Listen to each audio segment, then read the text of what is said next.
Now that we learned how to construct congruent line segments, we're going to learn how to construct congruent angles.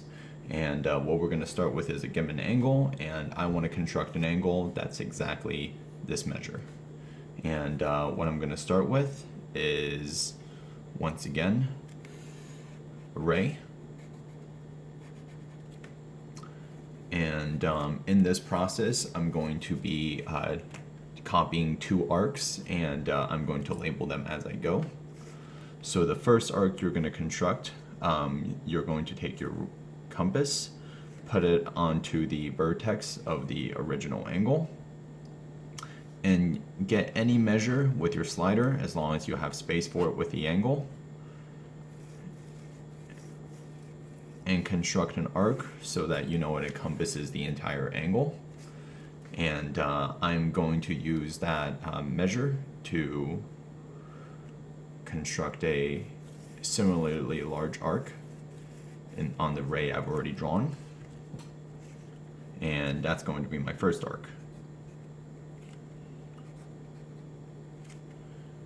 My second arc I'm going to draw by first placing the center of my compass onto the intersection of my first arc with my ray down here. And I'm going to use this slider to capture the intersection of the arc with the other ray for this angle. So let's see, I'm going to move this slider so that it gets that intersection, and I will make a second arc. And you see right over here, that point of intersection, that's really what I'm looking for there. And that's why my second arc is useful. And now that I have that arc captured with my slider, I'm going to put the center of my compass on the angle I'm trying to copy. And I'm going to draw a second arc. And that point of intersection right over there is where I am going to draw my second ray through.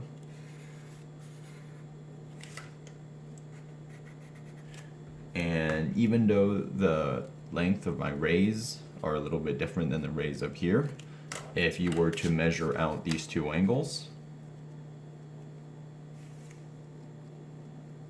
they would be congruent. And that's how you construct a congruent angle.